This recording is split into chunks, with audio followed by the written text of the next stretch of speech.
after the update from Fabrizio, it looks like it's just a matter of time before he's in charge or guaranteed to be in charge next season. So we're going to be discussing this news. Get your comments and questions in as well. I'm joined by Kieran, but also we will be posting the link in the chat in about 10 minutes for people to come on as well. If you're a channel member, you can fast track that by just getting in the YouTube channel page where there's a link already there. But before we go into it, Kieran, how are you feeling? And probably good that Man United actually decide one way or another, regardless what people think, that it's good that they actually look like they're making a decision. Yeah, no, thanks for having me, Rich. Always good to be on. It kind of came out of the blue a little bit. Obviously, there was a lot of talk about behind the scenes wanting to kind of sort out the managerial situation, but I think it's good that even though it's not official, I think it is good that they have reportedly anyway kind of moved to make a decision before the end of the season. I think it's always good to have that stability going into a transfer window. The last thing you want is to be kind of midway through a transfer window, still not fully knowing, the manager that's going to be taking charge next season, or the players that are going to be staying or leaving. So I think it's good that we are making moves quicker.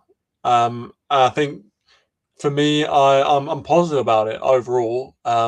Obviously, I think it'd be interesting to hear other perspectives, but I think my kind of overall perspective is that you can't argue that with the job that he's done in terms of getting us in the Champions League, finishing third in the league, that he doesn't at least deserve an opportunity.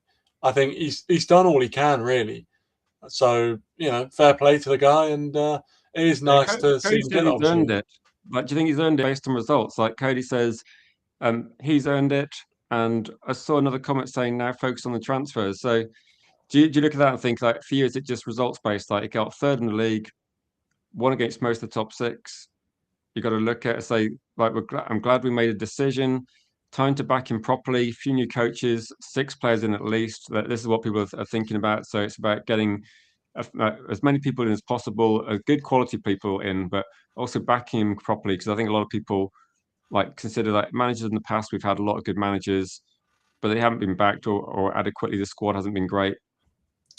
Yeah, I think that is the biggest thing is that um, we've seen managers come in the past, and even in their first transfer window, they have been backed quite well. Even if they have in the second transfer window or down the line, they've not quite been backed in the same fashion, and it's led to frustration and obviously then hurting the performance on the pitch. So I think that is the biggest thing that the backroom staff have to get right is making sure that Michael Carrick gets the backing that he needs and he gets the support that he needs. Obviously, we're back in the Champions League now as well, so hopefully have a bit more of a pull, A, and B, more resources at his disposal. But I do think he's earned it. I think for me, results is the most important thing in football. It's a results based business, but I'm not saying we're the finished article by any stretch of the imagination. There are definitely some performances under Carrick which weren't great, and there are definitely things that need to be fixed. But I think in terms of where we were when we appointed him and where we thought we'd end up at the end of the season to where we are now, he has to take immense credit for that. And I think, as I said, he's done enough to deserve at least an opportunity and a shot at the job. So hopefully he does get back, and hopefully, as people have mentioned, we get the right people in around him to support him. But I'm wholly positive on this, to be honest. Any when we were talking about it like a week ago or 2 weeks ago, was there anyone you thought should be like considered? Because I think I'm just trying to put the opposite end of the story, the alternative Hmm. view, and a lot of people say, let's we should look at all the best coaches out there and interview them. And I think what we've seen is that a lot of the good coaches have got stable jobs or they're international duty. They're going to extend with the countries they're working with as well. So there's not loads of options out there unless you look at some of the options like Areola or I'm trying to think like recently who's there. Doesn't seem to be that no, there doesn't seem to be some world-class managers queuing up at the door to say we'll have a piece of Old Trafford. So maybe the situation is that there's it's a safe option, and there's not an obvious option to replace him at the moment. Yeah, I think a lot of the talk was about waiting to the world end of the World Cup, and there's a few managers who are going to the World Cup who are out of contract at the end of it, who may be available for jobs. people talking about names like Ancelotti and Pochettino, and listen, they're very good coaches, they're very good managers, but at the same time, as you mentioned, it felt like maybe the actual amount of options available to us um, wasn't that high. Obviously, maybe there was talk of Emery, and I know some talk of Iriola in the past. So there's a few managers about, but I mean, yeah, I think the main thing is the fact that Carrick is obviously an already embedded member of the team, of the club, and I think that is obviously a massive that goes a massive way in terms of deciding whether he's going to stay or go, because ultimately he's done a good job, but at the same time he's someone who essentially is already kind of very familiar with everything, the surroundings, the players he's already got in the team. Whereas if you bring in a new coach, you always worry that they have to kind of come into a completely different system, a completely different way of life, really, at a different football club. Whereas obviously Carrick's kind of experienced that not only as a manager but as a player, and I think that's something that does definitely go in his favour, as well as already getting results on the pitch. So I think all that combined really has helped him get the role. And I said I hope it goes well for him. I really do, because if it doesn't, then obviously there'll be a lot of people saying, why didn't we go for an Ancelotti or a Pochettino or a Iriola, one of these? So it's really important that he does start well next season, and hopefully he does. Hopefully, because I think there'll Start be a well. few people that will be looking Mm, out for the results if he gets in charge, particularly Champions League results. And mm, players like Casemiro respect him. Like if you saw the interview with Rio Ferdinand, Casemiro was speaks very highly of Michael Carrick. He said this can't be a bad thing. I don't think it's a bad thing at all. I think the players are actually getting on with the coaches, and a good environment where what they're trying to work towards is obviously a positive thing. And like Casemiro doesn't need to say much. He's on his way. He's very complimentary about Manchester United, and has been one of the good performers over probably the last few months since Carrick's actually been in charge. But no, he respects him, and maybe Carrick would surprise people. Like some of the people that are not keen, maybe Carrick does surprise them. I don't know what their expectation is. I don't see the problem that at the moment. I think a lot of people say there's different pressures as interim manager to permanent manager, and there may well be, but he's got the players on the side, which is a good thing to start with. Obviously, it's going to be a difficult, to try and do the Champions League and the Premier League, but I think the players on the side is going to be a bonus. And maybe Michael Carrick, if somebody knows how a world-class midfield operates, I mean, Michael Carrick's got first-hand knowledge of being in one. So you'd say that he's got experience as a player level, which probably actually contemporary managers that haven't got quite so much. So I think he has got a few advantages. I know people say about experience, but I think he's got a good background. mm. Yeah, definitely, definitely. And I think he obviously, even in his first stint when he came in, and he was working with the likes of Ronaldo and Cavani and these guys. He's used to working with big players, big names, big egos, and he was able to get the best out of them, even though it was a short period of time. And obviously now he's come back and he's done the same thing. And as you mentioned there, the fact that players of such stature like Casemiro, who have worked under some of the best managers and played with some of the best players of all time, really, have that same respect for him just shows how good of a man manager he is. And I think that's something that's massively underrated in management, is not just being tactically good, but being able to, strike up a really good rapport and really good relationship with your team. How many managers have come into teams and have been lauded as being tactically astute managers, but have ultimately been thrown out essentially by their own team turning on them? So a manager being able to garner respect and create that environment and create that relationship with their own players is almost as important or equally important as their tactical And it's a abilities. team as well, isn't it? Like before we get Belal in to come and have his say, got a good team of him as well. That's Andy's, and I think they're going to be looking at maybe keeping some of the coaches, maybe looking at changing things a little bit as well. So I think they're going to be looking at the coaching behind Carrick. So things aren't going to stay exactly the same. There's going to be little bit of change.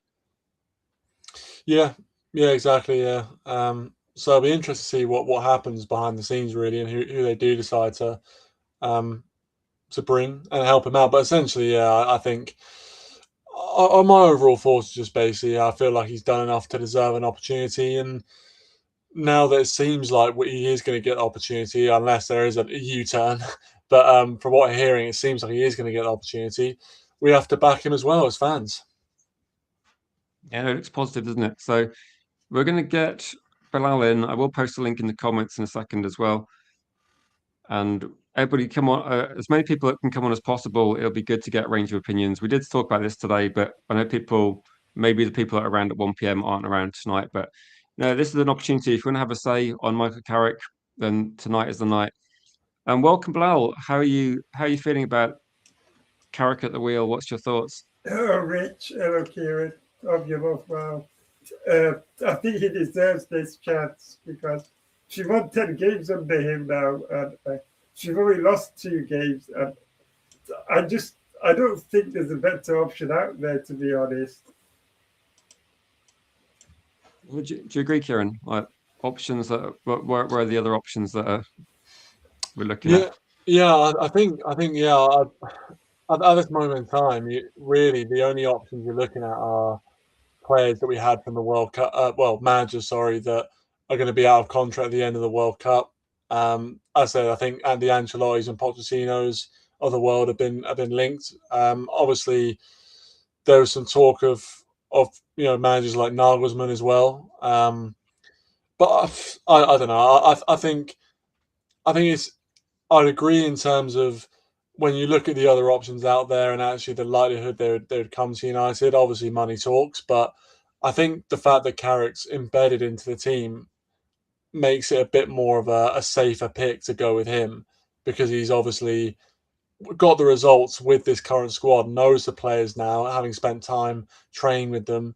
I think it's just a case of if you bring somebody else in, they have to get used to a whole new club and they have to get used to a whole new set of players. Whereas Carrick's already kind of used to that, used to these players and is already getting them playing a certain way. So, True. he's a Can I good say, point. Bilal, have you wanted Carrick like all the time, or was there other options you were considering?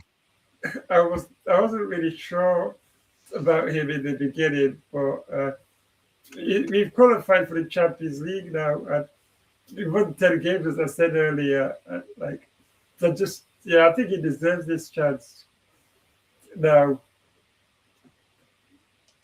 Yeah, I was going to say that all the managers we've been linked to, anyone you saw, Kieran, you thought, because like serious link, because I don't think there's been many serious links that Mm.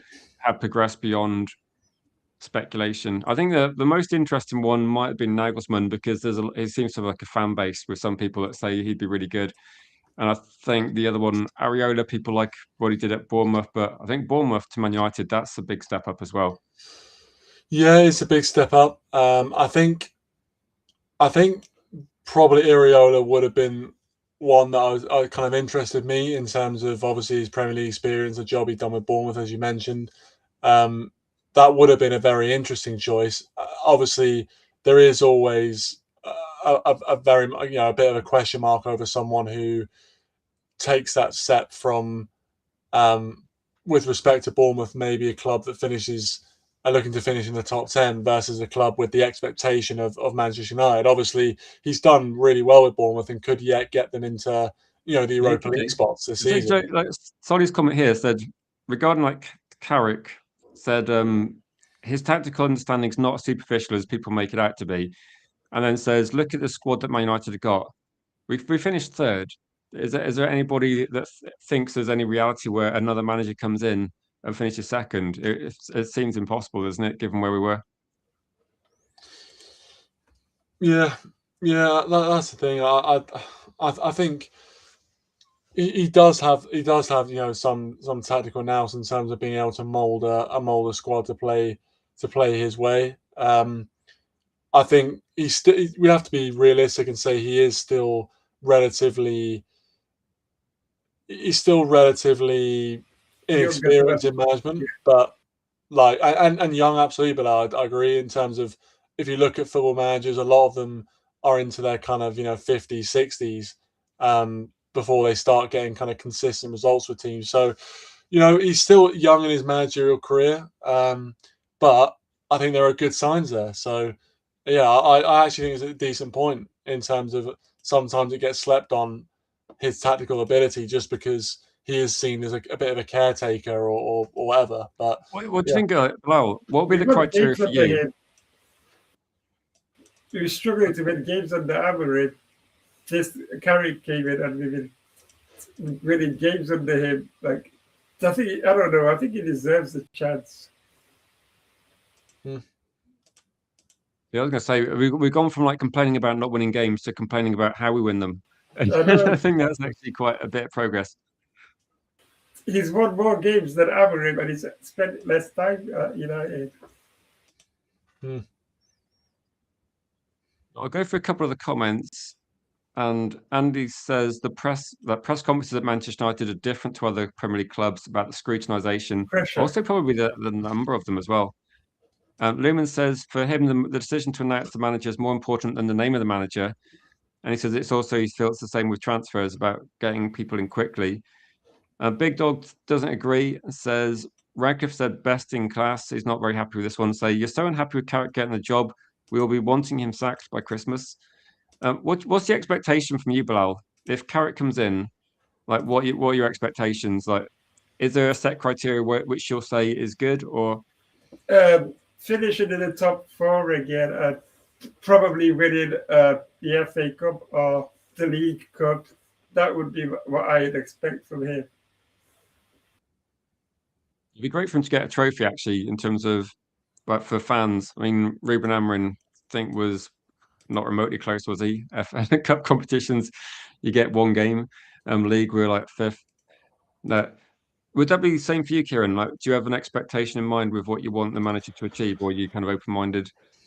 I think for me, obviously trophies are the currency of football, but I think that I'd be fairly aligned with what Belal mentioned there in terms of kind of finishing in the Champions League spots and then looking at a trophy potentially. But I think also the most important thing is being able to recognize a team that is going in the right direction and has a clear style of play and a plan that seems to be, it doesn't have to be kind of the finished article, but it needs to be kind of starting to click by the end of that first season.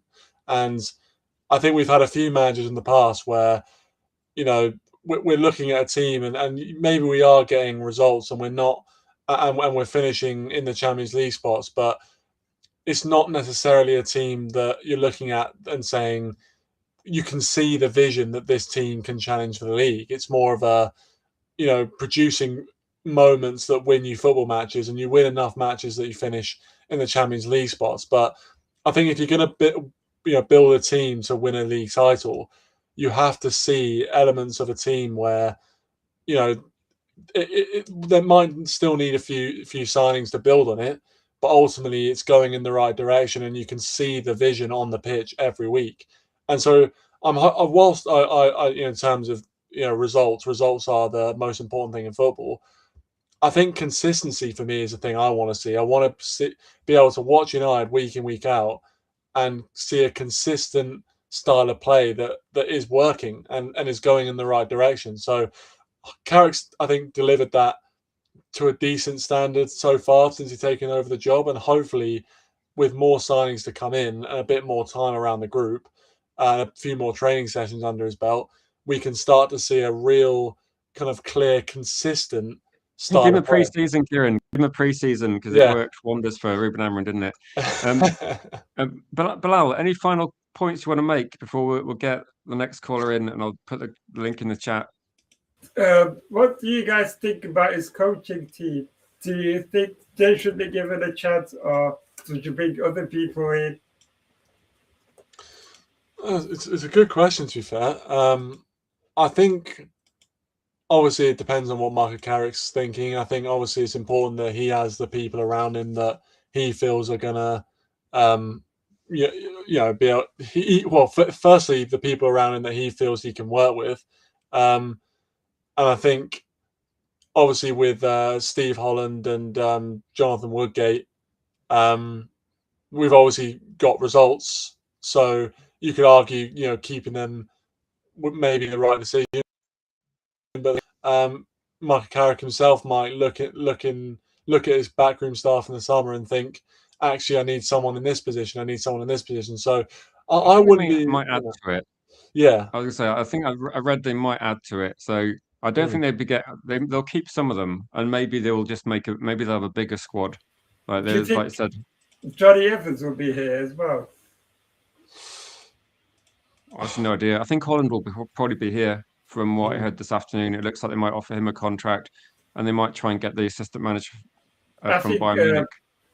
my opinion on Evans is that I think he should be a coach for the reserve, the under 21s or 18s first, before taking the step up to assistant management or management. Maybe they do that, Belal. I mean, they did put this team together quite quickly, didn't they? There wasn't loads of time, and now they've got, like, if Carrick's announced, say Carrick's announced tomorrow or something like that for the game, then you've got a couple of months to put a team together, or before the World Cup you can put a team together.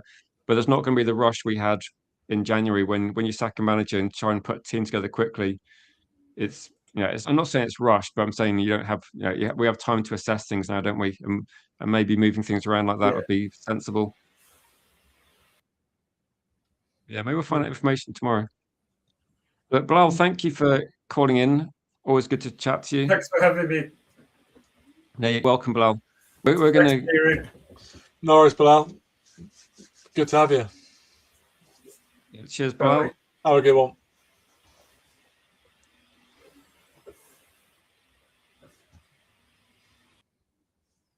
So good call from Bilal. Thanks for getting involved, Bilal. I'm kind of hoping that, I know people are quite positive on this channel. If you are a negative caller, that sounds bad. If you don't think Carrick is a good option for Manchester United, then I'll post a link in a second. Please feel free to come on, have your say. Let me know why you disagree with, like, people that are happy with Carrick. But I mean, I'm hoping Helge can come on, because Helge made that outrageous bet about 2 weeks ago that if it wasn't Carrick, he was going to shave all his hair off. But we'll see. I did see him this afternoon. But welcome, Widzabella. How are you doing tonight? Hey, I'm good. Look at this lovely duo in front of me. How are you guys? Yeah, I'm very relaxed.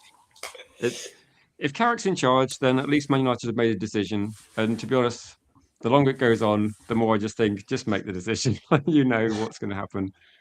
Yeah, I'm the same. And look, I really like the way the dressing room has changed. The dressing room, when you're hearing players saying they're going to drive for this, they will die for this manager on the pitch, that tells me there's a happy dressing room. And and he's the first English manager to win 8 of his first 9 matches, in the Premier League. So that's a record in itself. And 33 points. Could you imagine? I mean, if anyone had said to me, Carrick will come in and after 15 points, he'll get 33, I would have bitten your hand off. It's kind of like, I like the fact that we're now able to look at, the way the play is going and, what could be different. But all of that changes in the summer. Give him some midfielders. And I've been saying this. He's an elite midfielder, isn't he? You guys know it. Kira and Rich, and he was phenomenal. A deep line playmaker at United. That those midfielders are coming in. They're elite midfielders. That we're certainly looking at 1 or 2. He'll be the perfect person to guide them. The thing that really caught me about Carrick when he came to the job, he said, "I'm just providing a platform. I just want these players to go out there and play football." And I think that's the most beautiful approach you can have with players. I will give you the platform. All you need to do is go out there and play. And he's not scared, even though we're down to the bone, to sub you, to put you on the bench, to not start you if you're not performing. And he's done that with Cunha. He's done that with Mbuma. He's done it with Ahmed. He's done it with Sesko. And so far, they've come back and they fought well. No heads have gone down. So I like it. Great man management. Good, happy dressing room. The most important for me, have a happy dressing room. Then when it's during times of adversity, that team fights for each other, Yeah, what was quite funny is that it's literally like, let's talk about Carrick, and people are like, transfers, let's go for transfers. And is Carrick going to get back? I think that there's going to be, like, someone made a good point. It might have been Belal asked a very good question saying, what about the coaching behind Carrick?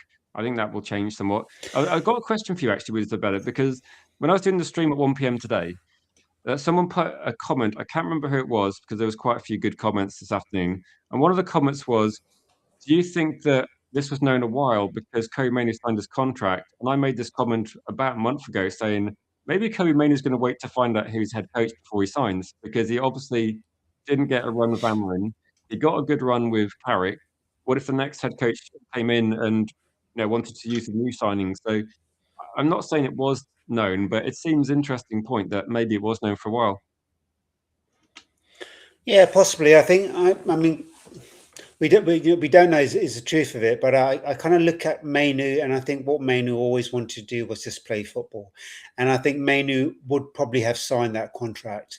I think that was what was coming in the way. The fact that he wasn't being picked, and his career seemed to be up in the air.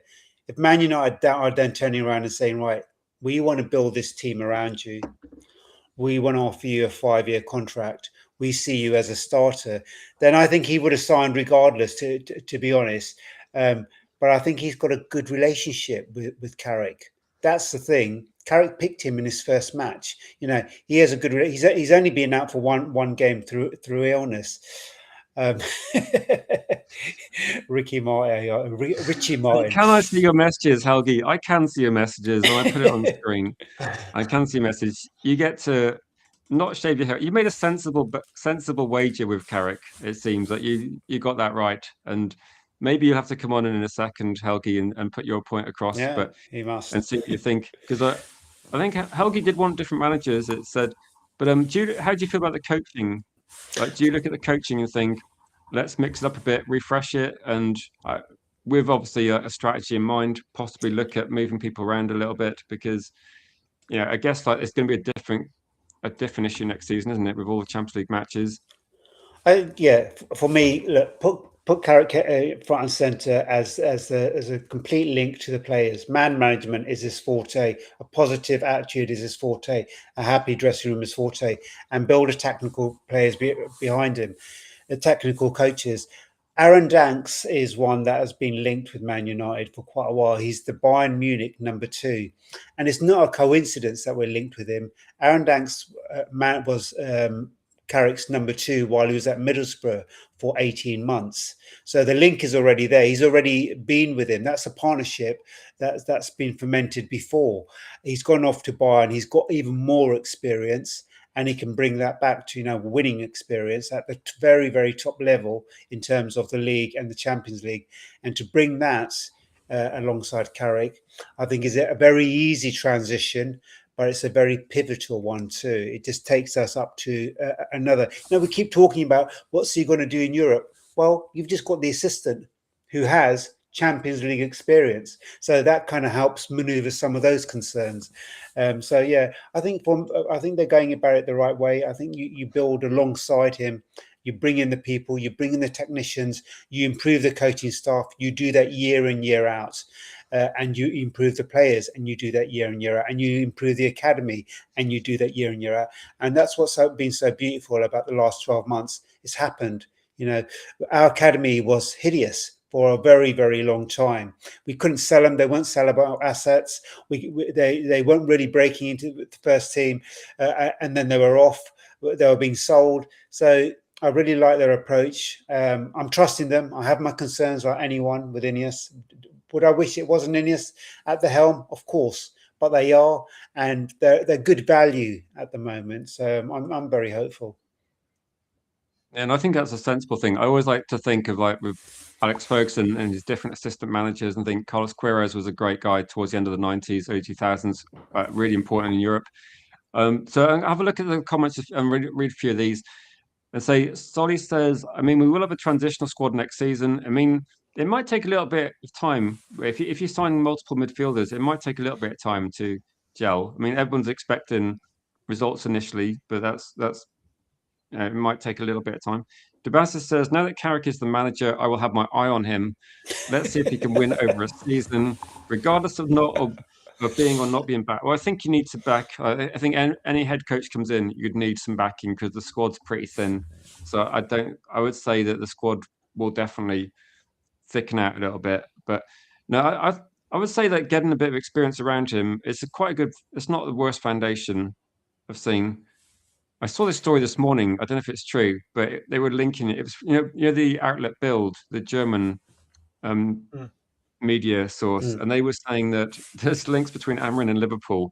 I was like, just keep that win rate, Amarin. Just hammer like that 30% win rate for Liverpool. That would be great. But I don't believe that one. It did seem to be. It seemed like a genuine news source, and I saw it and thought that can't be true, surely. So imagine that people worried about Southgate. So I think people should not be too concerned. I was going to say, Where do you get this from? Like, do you think? Like, just a general question. I see loads of people saying he's tactically inept, but then he has beaten the top 6 managers in the league this season. So I would say he's got tactical clarity. He's restored a familiar formation for us, right? It's attacking football. It's fluid. It's possession orientated, right?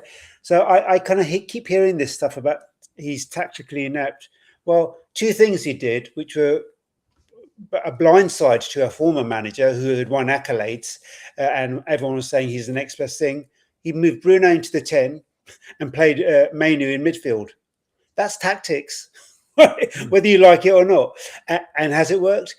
These are baseline tactics, but the other manager wasn't doing it. So to kind of tactical is a kind of broad sense. He's made changes during matches, and he's gone for the win. He hasn't done like what previous managers done and gone for the draw or made defensive changes. He's made attacking changes. He's brought Sesko in at the right time. This is going back to the old Man United where we keep fighting to the last minute and we're winning at the last couple of minutes. So we keep going, and that's to do with tactics, making the substitutions at the right time, setting the team up, putting players in their proper positions, putting Bruno in the 10, putting Maino back into midfield. Look at that partnership now with Casemiro. Amarin couldn't see that. He couldn't see that for how many months? Putting Agate back to the bench. Yes. I think it's like they seem to be quite fundamental things, don't they? They seem to be like the basics, and we were saying that as fans. Like it wasn't for me. It wasn't about reinventing football. It was about getting over the line this season. I think that if people aren't happy with the style of play, that's fine. If people are questioning how it's going to work over the longer term, I'm also thinking the same. I'm wondering how do we cope with Champions League football? I mean, on one hand, I'm really excited for Champions League football, and on the other hand, I think okay, it's a lot of games. Will there be a drop off somewhere? Because we did see it a bit this season, 2 games in a week. But United know that if we look at it and go, if I make a prediction pre-season going, I think Newcastle will struggle with the Champions League football, and they finish really low like they have done. It's not rocket science, is it? Like they will know that their squad isn't big enough. How do you feel, Kieran? Are you concerned? I mean, to be honest with you, that was kind of the one thing I was thinking. That can change things in terms of obviously if you play in Europe, it can not only bring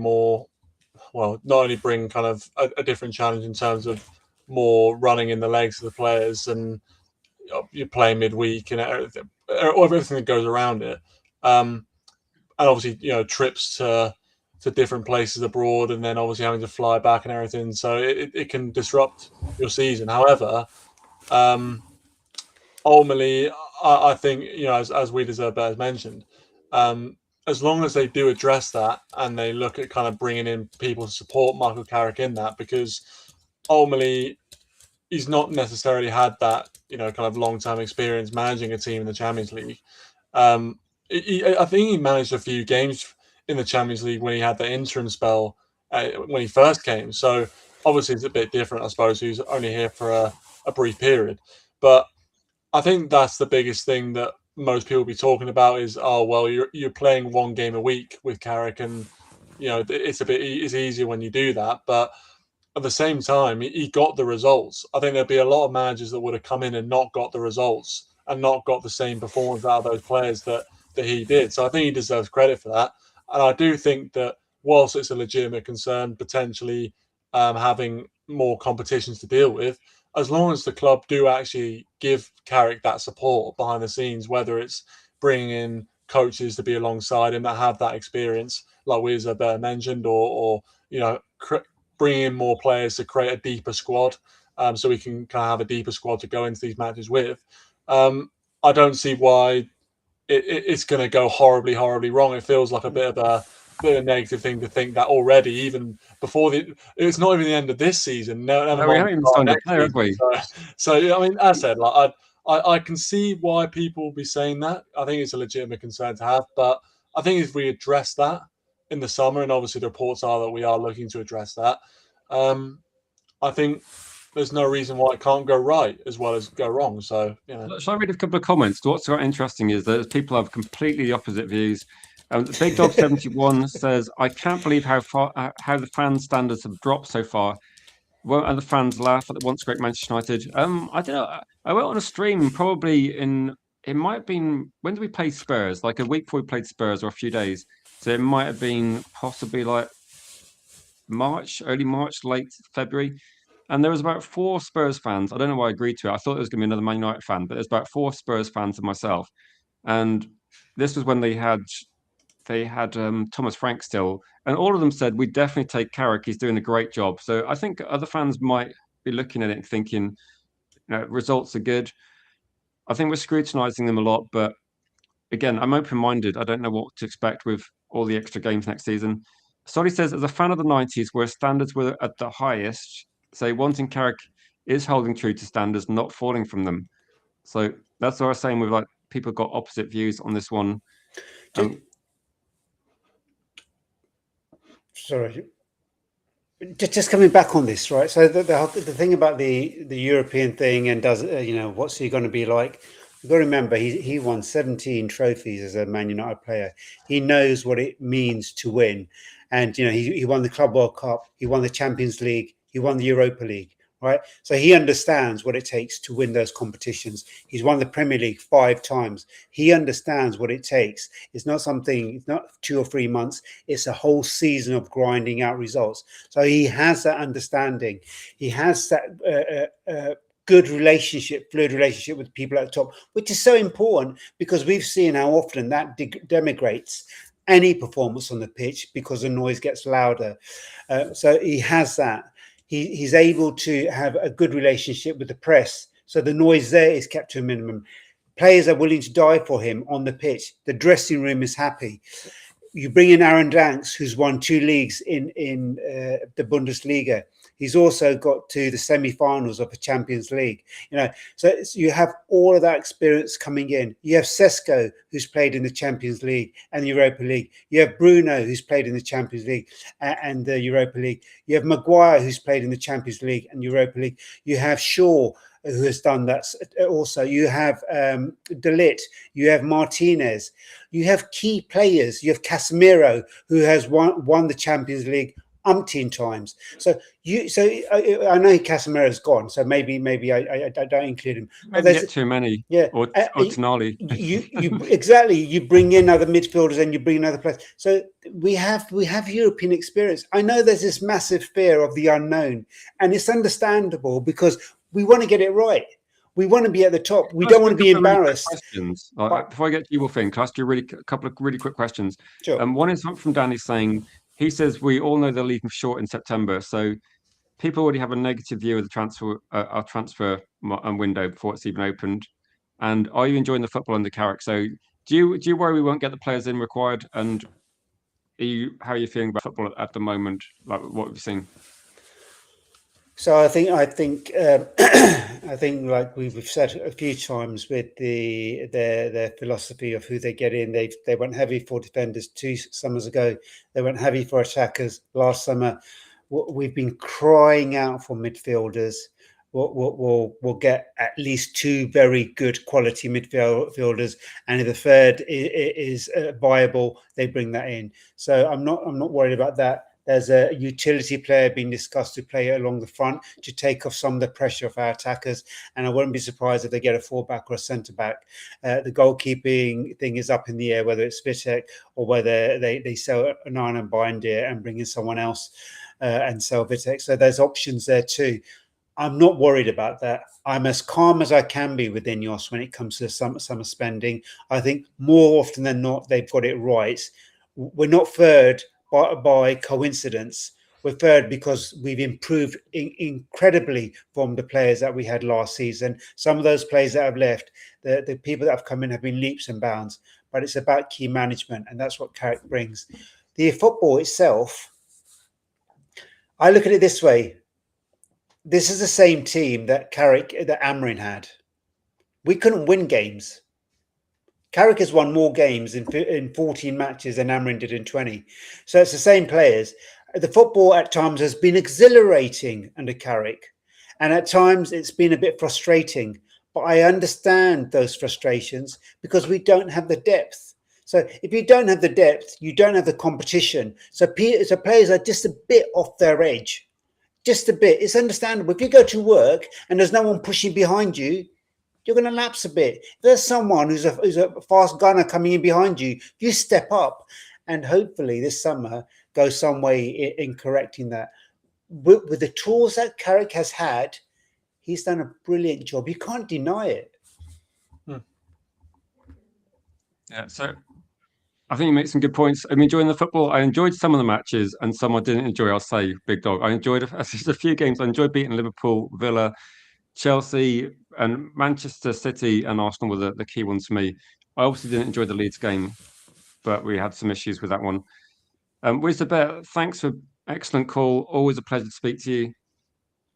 Always lovely to come. It's always lovely to see you, Kieran. It's always lovely to see you, Rich, and it's always lovely to interact with the chat. Well, hopefully next time we speak, maybe we'll sign a player or something. Maybe things will start accelerating. Who knows? But cheers, and we're going to get in a second. We're going to get Mr. Gwolf. But thanks, Wizabet. Cheers, mate. Have a good one.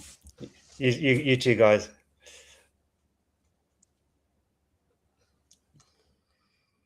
And let's welcome to the chat, Mr. Gwolf. And I don't know what to start. I saw a few questions. One of them was name 3 things that Carrick needs to improve. I was going to give you this question, Kieran. Where is the question? It was quite a good one. I can't find it, but it was like, name some things you think he needs to work on, Kieran. I think he needs to work on getting top quality midfielders into the club to start with, but yeah, 3 things. I think one of the things that I've seen with Carrick, Gwolf, welcome Gwolf. Good for one then, Kieran, and then we'll get Gwolf's take. Yeah, one of the things I think I've noticed, and I'm not sure if anyone else in the chat have noticed, is that there's been times in games where he hasn't been as quick to make substitutions, and I do think he's improved with that in some of the recent games. But I can't remember which game it was. I think it was the Leeds game, actually. But someone might correct me. But I remember it was a game where it just wasn't working and we weren't looking like a cohesive unit on the pitch. But he didn't really trust his bench. I think it was the Leeds game. It wasn't working out. And we were just getting popped around. And it looked like we needed to change something. But he waited until very late on in the match to change something. And that's the one thing that I saw with Amram a little bit, where it looked like almost he wasn't fully trusting of his bench at times, and he wasn't as proactive as maybe I'd want him to be. But I do think he's improving on that in recent weeks. And who knows, maybe some of those players who were injured and suspended would have been would have come on. But I think that's obviously something that I think he could potentially work on. And if he does have a bit of a deeper squad, that's fair. I think that's fair. Yeah, Rob, I don't know why YouTube doesn't seem to send notifications anymore. So I post it in Discord, but apart from that, YouTube's just a bit rubbish with that. So I try and be consistent and try and dodge matches, but I don't know. YouTube is not my friend at the moment. Sometimes. Gwolf, yo, someone I got to put this comment on there. Gwolf, like you got a fan in the chat. Gwolf, my favorite caller. My question for Debasis really is like, what's the reason, Debasis? We need some information on this. What is it you like about Gwolf? I paid him off. That's what it was. I had to pay someone off to like me. But how are you feeling tonight? All good, bro. All good. Literally, I'm loving the Carrick. He's gonna hopefully sign his contract for an extra 3 years. I think it'll be absolutely brilliant. He fully deserves it. Where he got us. Look where we were. right? When we sacked Amorim. Now look where we are. Third. Champions League football next season. People said that was the minimum that we needed. We weren't going to get it under Amorim, unfortunately. I really wish that he would, but he didn't step up, and literally I think we might have like scraped in fifth. I think we were like fifth. I think we might have done that, but yeah, but Carrick has stepped it up an extra couple of levels. So me personally, I think he's fully deserved. are you worried about next season at all? Because I just say to people watching, G Wolf's obviously very positive. If you've got any questions for G Wolf, please get them in. But you won't stop him being positive, so don't try that. But if you've got some questions, so Amram wasn't backed, says for a system to work. So you got no midfielders, no wing backs. Yeah, but the only thing is, right? Has any manager been back post Fergie? No. We always say it every season. The manager hasn't been backed. And it's the same old, same old. Managers, the owners will only pay out so much. Right? This season, the owners have said, look, we're going to get at least 5 transfers done this season. Is it going to happen? We don't know. You never know. They might only get 3 or 4, and didn't have enough 3, time. then I'll be pretty disappointed. Yeah, but then again, the manager hasn't been backed. As long as we get 3 midfielders, as long as we get the midfielders in, I think everyone should, it is what it is, and we just have to work with what we got. You can't get rid of all the dead wood. What's a good season for Carrick next season? I think top 4 again. At least between the quarterfinals and semi-finals of the Champions League. At least. And You say semi-final and final then? I would say an FA Cup final, and also an FA Cup final. I think that would be a really brilliant season for Carrick next season.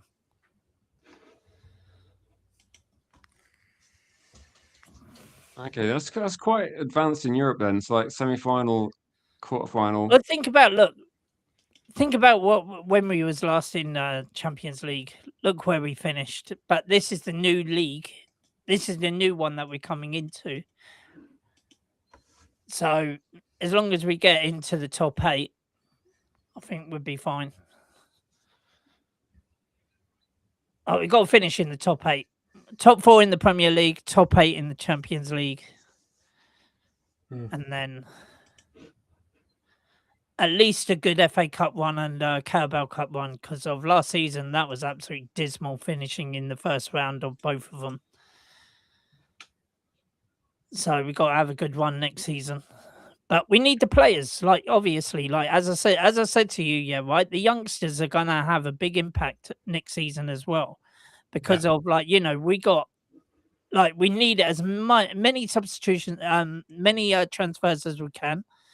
If it's 5, if we can get 5, brilliant. But the youngsters are literally gonna play. I was gonna give this question, G Wolf, but Big Dog won't know you like we know you, and so he said, "Will you give Carrick more patience than Amarin?" And I would say, this is probably not the right person to ask, because G Wolf would have given you would have given Amarin more patience than most people. So I would have. You're right. Yeah. I'll back every manager until they're hilt, until they're gone. Once they're gone, then forget about them. But every Manchester United manager, you got to fully support them. You got to be behind them. Keep on saying, oh, he's lost 1 game. Oh, he's got to go out. He's not good enough. Blah, blah, blah. Look, at the end of the day, Alex Ferguson lost games. Alex Ferguson is an absolute legend of the club. And what does he say? What did he say when in his last game for at the end? What was his speech? It's your time now to back your manager. Oh, and you got to do that. Then with he gave us Moyes, didn't he? It made it difficult, didn't he? He could have given us a different manager. You got to do that. You got to do that with every single manager. You got to back your manager no matter what. Win, lose or draw, back your manager. Yeah, so you're going to back him regardless, aren't you? Exactly. I will back him until the hilt. You got any questions for Gwolf, Kieran, before we bring in Mr. Helge? Yeah, it's difficult. Gwolf's the most optimistic fan, Yeah, so you're not going to be. You're not going to say, yeah. Wolf is like Neil, straightforward, no nonsense take. There's no spin. That's true. Yeah. No, Gwolf is straight talking. I think. I guess I'll just ask. For Michael Carrick next season, where do you think is the biggest kind of, I suppose, problem position that he's going to have to address in the summer? Where do you think is like the most the place on the pitch that he's going to look to bring someone in? Definitely midfield, considering that Casemiro's leaving. Of course, yeah. Right, and also we've heard that Ugarte might be going and other players. So definitely the midfield, but also we need a backup striker. We need 100% a backup striker. Is it true we offered Lewandowski? I saw this morning and this afternoon, and people were running polls on Twitter. So this is the question I saw that people were posting. I can't remember which accounts, but a lot of people were talking about it, saying that Man United apparently, I don't know if this is true, but apparently we've been offered Lewandowski free, is on a free. He wants a salary of 175k a week. And I was thinking, that's actually less than Cavani got. Cavani got about 200k. I don't know. What would you think, Gwolf? Like, would you take? I mean, I don't know what I think. It must be about what 38. I think because we did it yesterday, didn't we? Let me check. He just been going around for ages. And I'm pretty sure he's about 36. Yeah, it's a bit older than yeah, it's still on the older He's 37. Side. He's 37. So there we go. Right. So I don't know. It's still on the mature side of his football, but what a player that Sesko can learn from. In all fairness, he is a good player, but I don't know. I really don't know about. I would like him if he was a little bit younger. But people were saying about, Pulisic as a striker, or what is it, that Everton striker? Niang, is it, or something like that? I'm not sure. India, I think it's India. Yeah, we're going to get the next caller in, Gwolf. Any sort of final points? So you made a lot of positive ones. Just basically going back, what do you think Carrick has changed for the club? But well, to say the truth, he's changed. He's got the results. The final score. He's won loads of games more than Amorim has ever. But basically, a bit like what We Deserve Better said. And to say the truth, I just can't wait for next season. People are saying, that in the last game he didn't do very good. Well, don't forget he was playing the fringe players. They are not good. So, next season, back him, and he'll do well for us. Yeah, that's what I'm hoping. Back him in the window, and then back him in the window. Back him as a coach. Back him in the window. Back him everywhere, and he'll get you the results. Big up, Gwolf. I'll post the tube link. We're going to have to go through callers quite quick because Kieran said he's only available for an hour. Nice one, Gwolf. Don't forget to smash that like button and subscribe if you're new. See you later, guys. Peace. In a bit. So, Mr. Helge, welcome to the conversation. Hello. How are you feeling? You get to keep your hair. Yeah, I get to keep my hair, so I'm happy about that. But yeah, I'm not happy, but I'm not sad either. So yeah, kind of in the middle, because like all of you say, there's no good reason for me to say I don't think he should get the job. because obviously he's done good, but there's just something missing for me. But I respect everyone that wants him as well. I see 100% why, but yeah.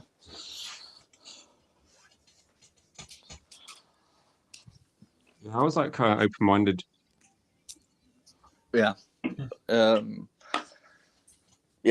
I there is like many managers that I'd rather have, but there's also many managers that I'd rather take him over. So that's why I'm not. And like I said to my friend earlier,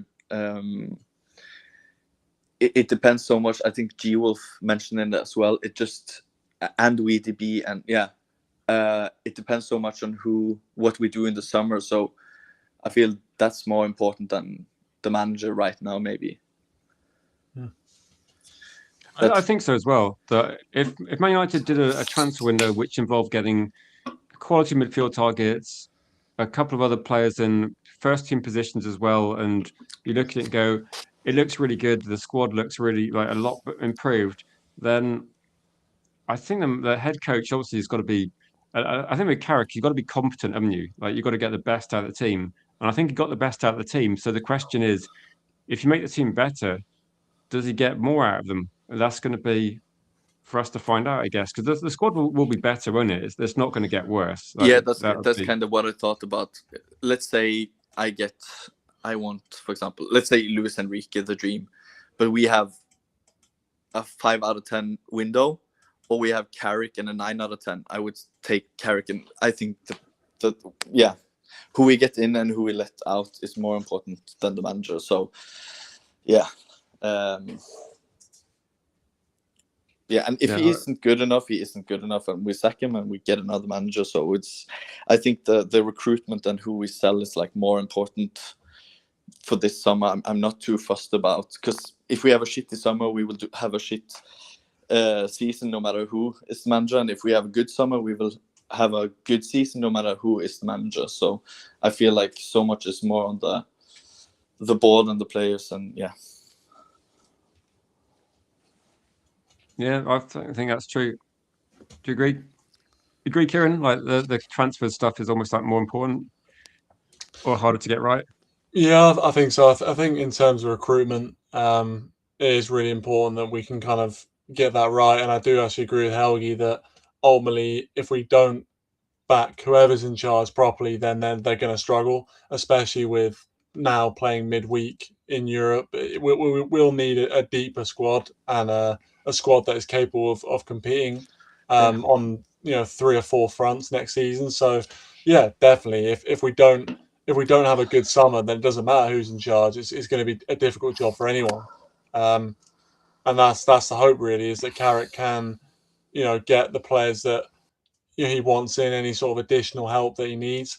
But I think for me, the positive is that Carrick's come into a team where he hasn't had any signings, he hasn't had any players come in, and he hasn't really been able to kind of add anyone to the team that anyone to the team at all, because he's come in mid-season and he's got the best out of a few players, and obviously be able to get the team playing a decent standard of football and also get results as well. So that's the positive. How much of it is obviously a new manager bounce, we'll wait and see. But it's a positive that we have got the results that we have, and the hope is that he can continue that into next season, but it's not guaranteed. No. Any final points you want to make, Helge? Because I'll try and get the next caller in. And are you okay for like a couple of quick calls, Kieran? Yeah, should be. No, I'm curious to see about who we put around him. Like you have mentioned, and WDB has mentioned about the German guy in Munich. But yeah, I think, I don't know about you guys, but just to know is finally good. Yeah, I think like the clarity, because I've been talking about, if I was a player and was like approached by United now before Carrick was confirmed, I would be like, who is the new manager? What's the plan? What if he doesn't like me or whatever. Like, but now things are more clear, and I think we can start talking to players and stuff now before the World Cup. So yeah, that's true. I think with Tyrone's question, I think the honest answer is I don't know. I don't know how other players would look at what Casemiro speaks very highly of him. But you imagine with maybe some players might actually look at it and think there's going to be some stability at Man United because they saw what's happened. Like we've beaten a lot of the top teams this season. Maybe that's going to be a factor. And also just because I agree with Tyrone's opinion there, but I think some players also just want to play with some players, if that makes sense. So I think if we had Luis Enrique, but we have a shit team, or we have Carrick and a cool team like we have now, like, yeah, because I get what Tyrone is saying there, but I think like Bruno, Cunha, and Mbumo, Sesko, Mainu, the team we have around, Euro, Heaven, I think the team kind of attracts better players than if we had a shit team. So I think, I think good goalkeeper, like good. I think there's definitely a lot of positives. But cheers, Helge. Always good to speak to you, and hopefully we'll speak a bit longer next time. Likewise, and you can say hello to my Liverpool friend. He's wearing a Liverpool kit as well. Tell your Liverpool friend. I saw an article this afternoon saying that Amram was linked to Liverpool. It was coming from Bild in Germany, which is generally a credible source. So maybe he told me to say that some reports have been made that linking Amram to Liverpool. He just wanted to. What's your thoughts? That sounds ridiculous. Yeah. There will be suffering involved if it happens. That comes from Amram himself. Salah going to United. Okay, cheers. Cheers, Helge. Yeah, see you. Have a good one. I hope that happens. It's not going to happen, is it, though? Probably not, no. No. And we're going to do a couple of quick calls. So we're going to get Broken Verdict in, and Omar will get you in as well. And then I think that might be it for tonight with calls. But hello. Welcome. How are you feeling tonight? I'm good. How are both of you? Very good. Very good. I can't remember your view. Were you a bit skeptical of Carrick last time we spoke? I can't remember what you said. Yeah, I'm quite skeptical of Carrick. I mean, I have certain issues. The style of play and the way we organize, but I mean, we'll have to see, I guess. The only thing with Carrick, I have one opinion, which is I'm not as worried as Carrick about like appointing Carrick as maybe others might be. There is one thing I'm worried about, and that's Ineos, and that's how they back this manager.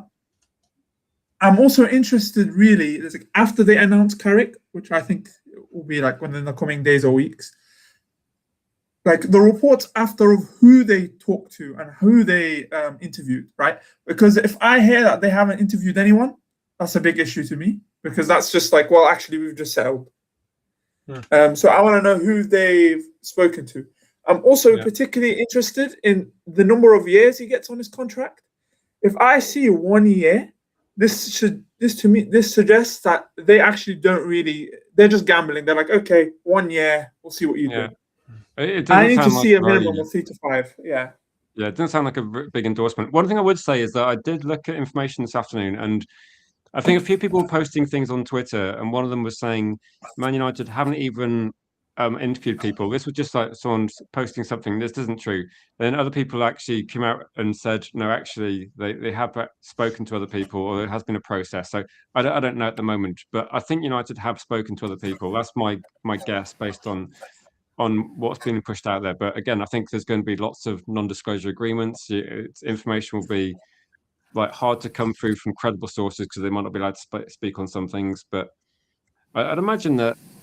But for me, do you agree with that? A lot of people tonight saying that the transfers are the thing they're more concerned about how Carrick's backed. And one question that just came up recently, a few minutes ago, is: do you think having Michael Carrick as head coach is going to be a plus or a negative for people looking at the club, like other players just signing? Or Okay, I don't know. I mean, okay, it's a bit of I think that's quite a complex question actually, but because it's not really as simple as it looks. I think if I was like Charmini right now, I'm at Real Madrid, and I know he likes Carrick, but if I didn't really have that opinion, I'd be like, okay, I'm looking at Manchester United and I'm seeing an inexperienced manager come in, really. And I'm thinking, okay, they've had a good string of results. Is that good enough? If I was a player, I would say no. I'm edging on the side of no. In terms of your first question, which is that I am worried about I think backing is the most important. I'm also because if his backing is like non-existent, we're looking for best of class, as they always say, right? And if we don't get that, you can just forget about it. Just we're gonna be outside the top 8. We might not even get into the round of 16 in the Champions League. We're probably not gonna win any cups. And so the backing is probably the most important part. But I'm also interested into two things, which is I want to see a bit more proactive substitution a little bit earlier. As mentioned before, I think when I saw a stat where he's like, he's the manager who leaves the substitutions the latest in the Premier League. Yeah. And I was like, well, okay, if we're getting hammered and he's just not changing, it's like, well, are you clueless? And there's another thing that I'm interested in is how, with the players, how he rotates and how he manages team by team. Like, we don't need to play the same players every time. Arteta tried to do that for the past few years, right? And then he gasses out by April, and then he's second again. So I want to see his rotations. I agree with what you're saying, and I think when you get for some of the games, I can see why that Michael Carrick might not need to rotate as much because we've got one game a week, so he has got that luxury which he won't have next season. And you can also make an excuse. It's not making excuses. I'm just guessing that there's been some games where I think under Carrick you see Mainu and Casemiro play 90 minutes, and I think that's just because they're the best options at the club, and he needs them to do that.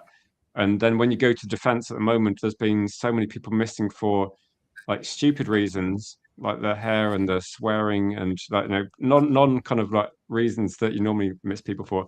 So I think if we watched games and Carrick had really good attacking options on the bench, I'd be like, go and get these. But when I look at the bench and see Agate and some academy players, I think sometimes he could make some things earlier, but I think results have been quite good. And one final question before we get on, Omar, do you think that the links with the Bayern Munich assistant manager, do you think that shaping the coaching team in a slightly different way might be a positive as well? Because clearly they're going to think about what does Michael Carrick need, and maybe that does influence style of play. I mean, like Bayern Munich were quite impressive in Europe this season, so a bit more experience there as well. I would hope so. I want to see a bit of a change up. Now, in terms of like who to get in, I think that's I'm a bit out of depth in terms of my knowledge in that, to be honest. But yeah, I would like to see a change up. I'll just end it off as this. There's 3 things that I want to see Carrick do, and there's few expectations. I just want him to be more proactive in substitutions. I want him to rotate more intelligently. Like, for example, you don't need a 6 every game. You could play with 2. You could play double pivot. You could play with 2 8s, and mess around. And I also those options will be there. Like, hopefully those are options he's got next season. Yeah, and then in terms of expectations, I just expect hopefully a top 5 finish. I'm expecting 5th to be Champions League as well. I'm expecting a minimum around a 16. If we go out around of 16, it's whatever, but it's improvement. And just get a little bit deep into competitions. That's all really I want. Movement forward. I want to see us on the ball a bit more. That's really all I have to say about Carrick. Yeah, no, thanks for calling in tonight. Always a pleasure to get people on. Thank you very much. Have a nice day. You're welcome. You're welcome. And hopefully we'll speak to you soon. I think the next calling show will probably be after the match on the weekend, if you wish to join. I'll see you then. Cool, have a nice one. Cheers. Cheers. And final call today, we're going to bring in Omar to the conversation. Welcome, Omar. How are you tonight? Good. How are you? I'm good. I'm good. Are you happy with the Carrick situation, or how do you feel? I think you already know my feeling, but I'll just say it again. Yeah. No, for Okay. people that don't know, because I think there might be different people watching. I kind of guess what most people's views are. All right. So all right. Carrick, I love him as a player. I love him to bits. Like we're pointing him up based on results. We did the same thing with Ole, and it didn't work out. It worked out badly. Like the first season, we finished second, but that season Chelsea was horrible. Liverpool was horrible, and it was COVID that time, so like most teams were not really up to the standards. But this season after, like the last season of Ole, when he was sacked during the season, that was probably like one of the worst seasons I've ever seen in my lifetime. What And do I you? don't want Okay, to. one of the questions I've got for you is like, I know you weren't a big fan on Michael Carrick. Kieran won't know that, but I knew you weren't going to be particularly happy. What would make you change your mind? Like, what would be next season? Would be say next season. What would make you go? Actually, Carrick's done a good job. Like, what would be your expectation for what a good head coach would do at Man United, assuming a decent transfer window, because we should be getting a decent transfer window at least. First of all, thank you, Pundit. Loves. All right. So to answer your question, I would like to see good football, more expansive football. Obviously, he needs signings. Any manager needs to be backed when getting into his job, especially with the frauds up top and the frauds who are doing this. So we have to manage. And also, I would like to see a bit of better rotation, like the last caller said. We need better rotation from Carrick himself, more man management also on players, especially young players like Euro, Heaven. He needs to give them more playing time as well to let them develop. And really, like during also the board session, the board meetings for transfers, I actually would like to see him have a say to see what he really wants to do in the club, like implement his style and football, like he did with Middlesbrough.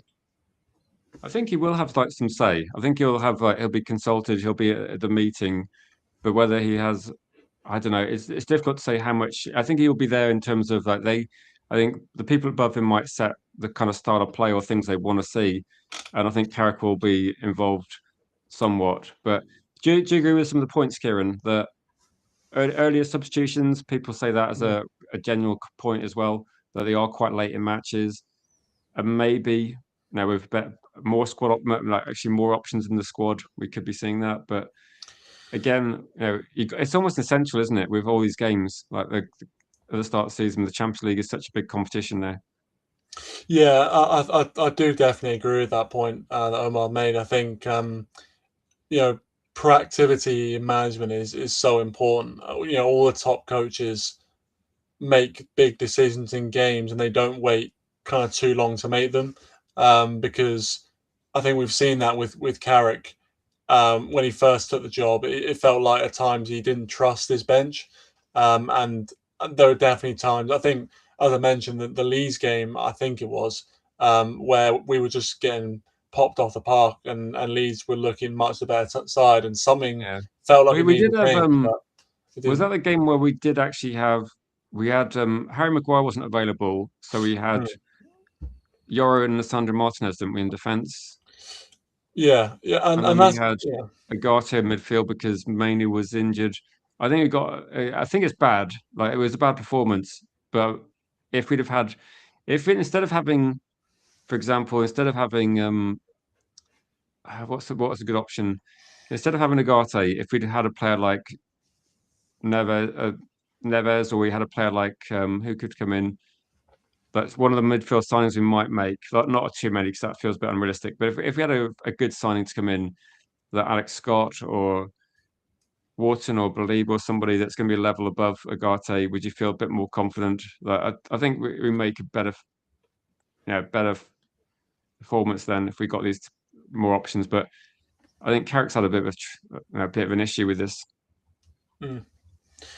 Yeah, and yeah, I'd say that maybe if we do get more players in, if we deepen the squad, he will trust his bench a bit more. And I actually do think that, like, as much as I think he's, as you know, something that I mentioned, obviously Omar's mentioned it as well, as something that he needs to work on. I feel like in the last few games, with a few players returning, we've seen a few earlier subs, but it is definitely something that he'll have to address, because if you're trying to compete on four fronts in a season, it's very difficult to keep that same team week in, week out. So he'll have to learn how to do that, or at least do it more consistently. But yeah, hopefully he does find that. And I think if we do have more additions to the squad and have a deeper squad going into next season, then I think it will give him more of a chance to rotate and to trust his bench more. So hopefully that happens. Yeah. Any other points you'd like to make tonight, Omar? Also, I feel like sometimes Carrick is a bit clueless on the touchline, especially like during the Sunderland game when the game was a bit stressed in the final minutes. He was literally like standing there confused. That's like basically confused.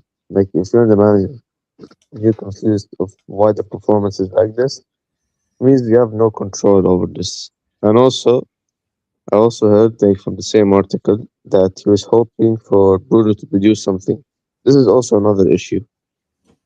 Whenever we play, we rely so much on like the experienced players we have, Casemiro, Bruno, Maguire, even like Luke Shaw, technically Dalot as well.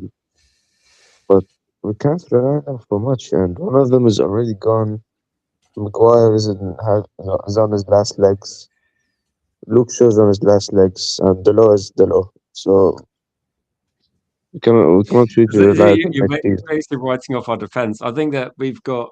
I would say that I agree with you, Omar, that our defense is definitely needs work, and maybe we can do. I'd be honestly surprised if we got more than one player in defense, like maybe two at a stretch. But I get the feeling for some reason Man United want to keep all the. They think the defense is that the centre back situation is okay. I think the Blatant. full back situation needs some competition, I would say. Especially with Luke Shaw, I get that he's been fit the entire season, but honestly, I don't think he's been that good.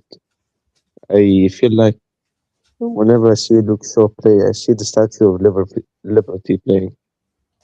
He just stands there, defends, doesn't go forward, doesn't put crosses to the box. He just stands there and defends. I can't say too much about Luke Shaw. I mean, the fact at least he's available this season and he could play every single game, which would be surprising. But he won't do that next season. I think that we will get a left back. That's what I think.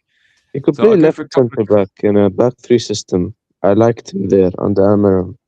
But ever since we moved back to the 4-3-3 formation and he moved back to left back, he's not really been that effective. Yeah, I agree. I think that's why they might be looking at someone like a Juve or someone like Kadioglu, Trafford. They might be looking at fullbacks. That's all I can say. Hopefully. But cheers, Omar. Thanks for calling in tonight. Always a pleasure to Thanks get you for on. inviting me. No worries at And all. thank you, We'll be Karen, live. as well. The first time I ever seen you on the channel. Yeah, no, good to meet you, Omar. Good to meet you. Pleasure. Thanks Yeah, for he coming used to on. have a channel called Red Devil United, and myself and Kieran have known each other for about 5 years. He's a very optimistic fan, very My bad. optimistic. This is going back to Ole Gunnar Solskjaer. We've seen a lot of managers come and go, so we're kind of relaxed about this one. My bad. No, I must it's all be good, Omar. a new. Yeah.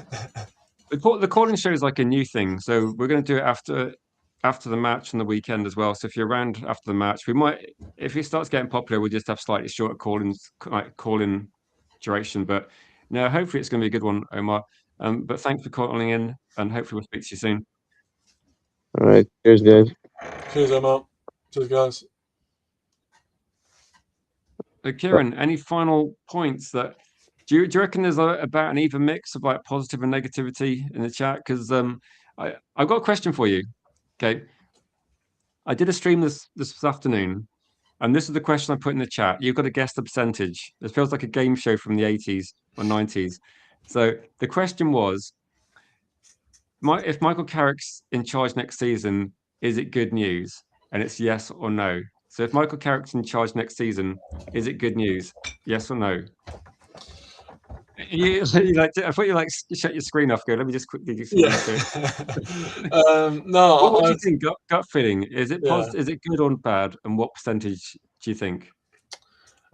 If Michael Carrick's in charge next season, I would say it was positive, and I think in terms of the percentage, This is people voting. Remember in the chat. yeah, So I would say. I mean, to be fair, I've seen a few opinions that, well, either way, but I have seen a few kind of negative opinions on Carrick in terms of thinking that he's not the right man. So I'd say maybe 60% positive.